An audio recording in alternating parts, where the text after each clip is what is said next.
وہ یہ کہ 1000 افراد پر بھاری عمر ابن عبد ود وہ جب آیا اور اس نے متکبرانہ انداز میں کہا کہ تم میں سے جس کو جنت جانے کا شوق ہے وہ میرے مقابلے پر آ جائے. اس وقت تاریخ کہتی ہے کہ 23 سالہ مولا علی سرکار کے قدموں سے لپٹ کر فرما رہے تھے کہ حضور اس کے مقابلے پر مجھے بھیج دیں. اور پھر جب حضرت علی کو اجازت دی، حضرت علی اس کی جانب بڑھے تو آقا دو جہاں نے فرمایا برز الایمان و کلہ علی کفر کلہ، آج کل کفر کے مقابلے پر کل ایمان جا رہا ہے، کل ایمان جا رہا ہے.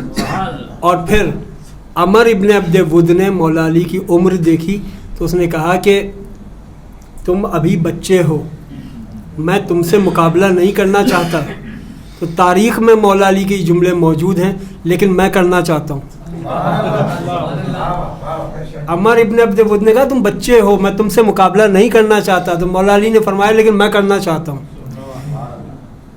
اور پھر عمر ابن عبد ود نے وار کیا اور وار کو مولا علی نے ڈھال پر روکا. اور پھر جب مولا علی نے وار کیا تو ایک وار میں اس کے وجود کے 2 ٹکڑے کیے عمر ابن عبد ود. تو اسلام میں جو جنگوں کا تصور ہے وہ یہ کہ جو مقابلے پر آ جائے اس سے دفاع کرو. عمر ابن عبد ود کیونکہ مقابلے پر آیا تھا لہٰذا اس سے جنگ کی.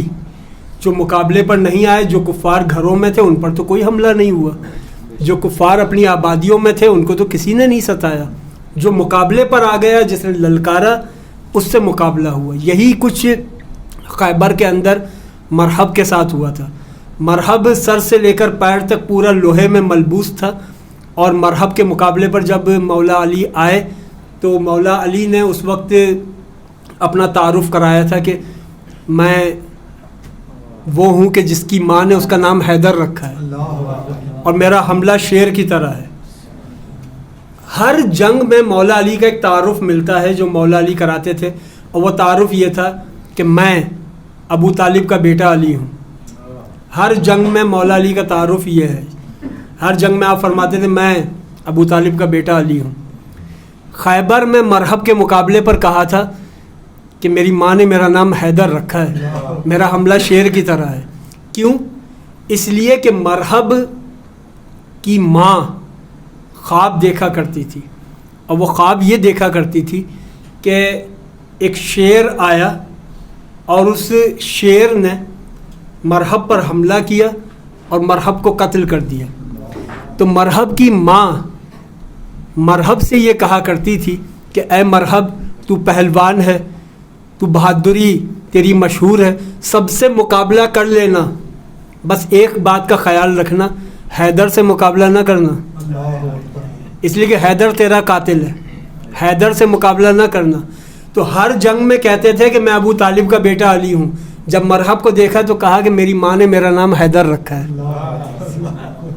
کیوں؟ تاکہ مرحب کو ماں کی وصیت یاد آ جائے. تو اسلام میں جو جنگوں کا تصور ہے وہ یہ کہ جو میدان جنگ میں مرحب کے مقابلے پر گیا ہے وہ اندر باطن کے تزکیے میں اس کمال پر ہے کہ جس کی نگاہوں سے پردے ہٹ گئے وہ یہ بھی دیکھ رہا ہے کہ مرحب کی ماں خواب کیا دیکھتی ہے، مرحب کی ماں خواب کیا دیکھتی ہے یہ بھی اس کے علم میں ہے. اس لیے وہ مرحب سے کہہ رہے ہیں کہ میری ماں نے میرا نام حیدر رکھا ہے. مرحب جانے لگا تو مرحب کے بھائیوں نے کہا کہ ہوا کیا؟ تو کہا کہ یہ حیدر ہے، یہ میرا قاتل ہے، اس سے مقابلہ نہیں کرنا.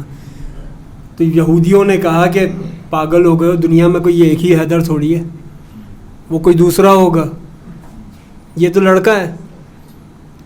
اس کو جوش دلا کر دوبارہ لے آئے.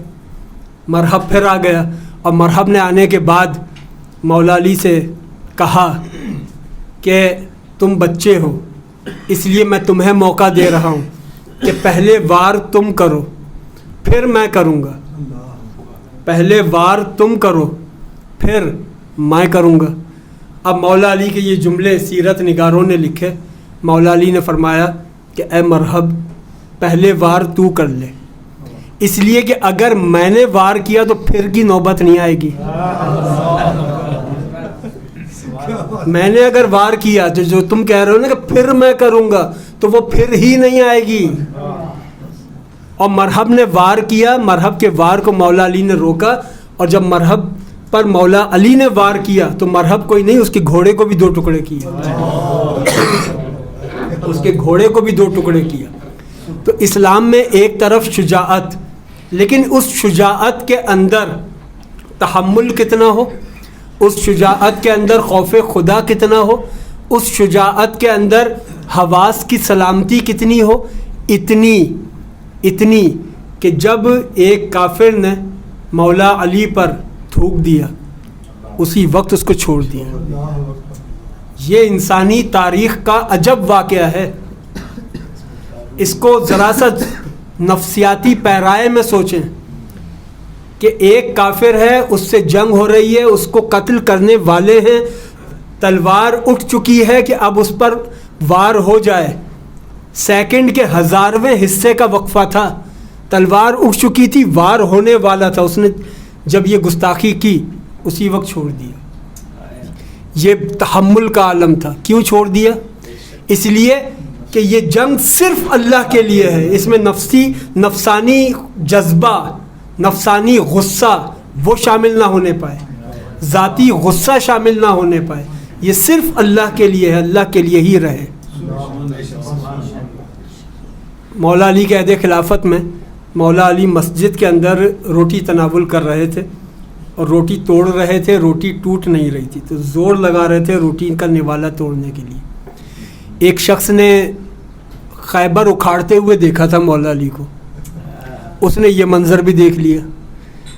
اس نے مولا علی سے کہا کہ اے علی, میں ان لوگوں میں سے ہوں جنہوں نے آپ کو خیبر اکھاڑتے دیکھا ہے, آج آپ سے روٹی کا نوالا نہیں ٹوٹ رہا. تو مولا علی کا جملہ کمال ہے, فرمایا کہ یہ نہ سمجھنا علی بوڑھا ہو گیا, یہ نہ سمجھنا کہ علی بوڑھا ہو گیا. میں آج بھی خیبر اکھاڑ سکتا ہوں, آج بھی خیبر اکھاڑ سکتا ہوں, لیکن فرق اتنا ہے کہ خیبر اللہ کے لیے اکھاڑا تھا, روٹی اپنے لیے توڑ رہا ہوں. تو ذاتی کاموں میں اس کا خاص دیا ہوا اختیار استعمال نہیں کرتا. یعنی منصف اتنا ہوتا ہے مجاہد, منصف اتنا ہوتا ہے کہ ذاتی کاموں میں اللہ کا دیا ہوا خاص اختیار استعمال نہیں کرتے.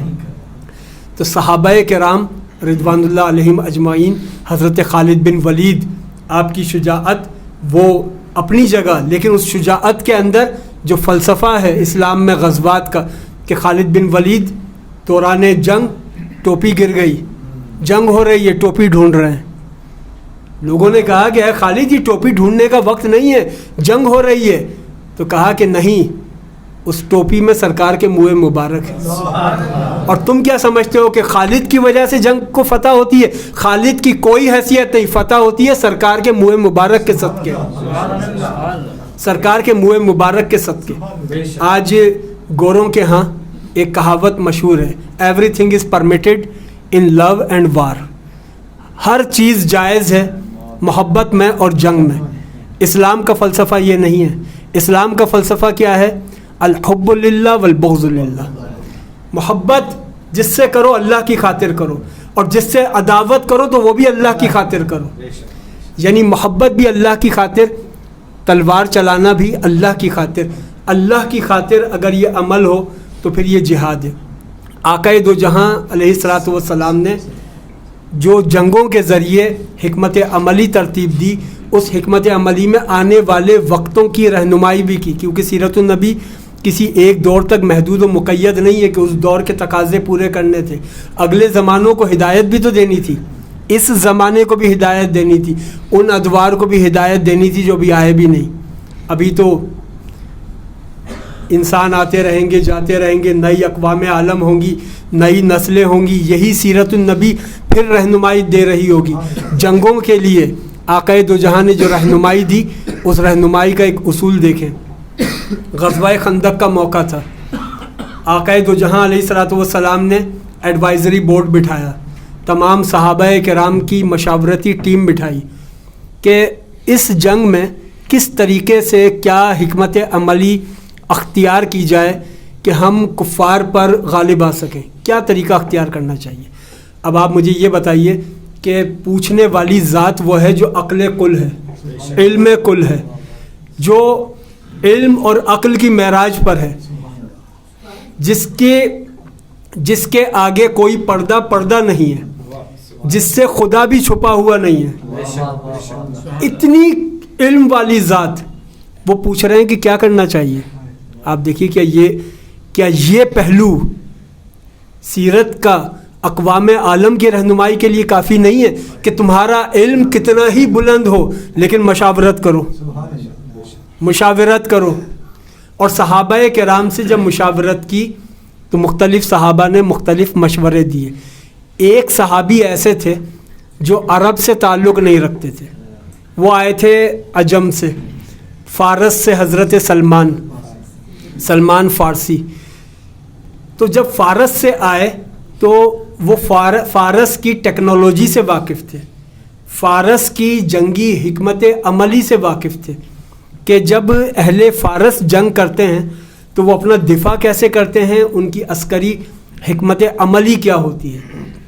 اب عرب والے تو وہ مشورہ دے رہے تھے جو عربوں میں عام تھا، اور کسی ایسے طریقے پر عمل کیا جائے، جنگ بھی عربوں سے ہے، کسی ایسے طریقے پر عمل کیا جائے کہ دشمن بھی آپ کے طریقے سے واقف ہو، تو وہ طریقہ اتنا مؤثر نہیں ہوتا۔ حضرت سلمان فارسی نے مشورہ یہ دیا کہ حضور کیوں نہ ہم ایک خندق کھود دیں، اور خندق اتنی گہری ہو کہ اسے کوئی پار نہ کر سکے، تو ہم دشمن سے محفوظ ہو جائیں گے، اور خندق کے پار جانے کے اپنے خفیہ راستے بنا لیں گے جہاں سے ہم دشمن پر وار کر سکتے ہوں، دشمن ہم تک نہ پہنچ سکتا ہو۔ خندق کھودنے کا مشورہ دیا۔ آقائے دو جہاں نے حضرت سلمان فارسی کا یہ مشورہ قبول کیا، خندق کھودی گئی۔ صحابہ کرام نے جاں فشانی کے ساتھ خندق کھودنے کا عمل شروع کیا، تمام صحابہ کرام خندق کھود رہے ہیں، آقائے دو جہاں بھی خندق کھودنے والوں میں شامل ہیں، سب خندق کھود رہے ہیں۔ سلمان فارسی کا مشورہ کیونکہ حضور نے قبول کیا، اس لیے صحابہ کرام سچے عاشقان رسول تھے، وہ 12 ربیع الاول کے صرف عاشق رسول نہیں تھے، وہ ہر وقت ہر لمحے کے عاشق رسول تھے۔ وہ ایسے عاشق رسول تھے کہ حضور نے کیونکہ سلمان فارسی کا مشورہ قبول کیا تو ہر کوئی سلمان فارسی کو پیار سے دیکھ رہا تھا، ہر کوئی سلمان فارسی کو محبت سے دیکھ رہا تھا کہ اللہ کے رسول نے ان کا مشورہ پسند کیا۔ تو مہاجرین وہ کہنے لگے کہ سلمان ہمارا ہے، سلمان ہمارا ہے۔ انصاری صحابہ کہنے لگے سلمان ہمارا ہے۔ اب سلمان فارسی تو نہ مہاجر تھے نہ انصار، اس لیے کہ انصاری تو وہ تھے جو مدینے کے قدیمی رہائشی تھے، مہاجرین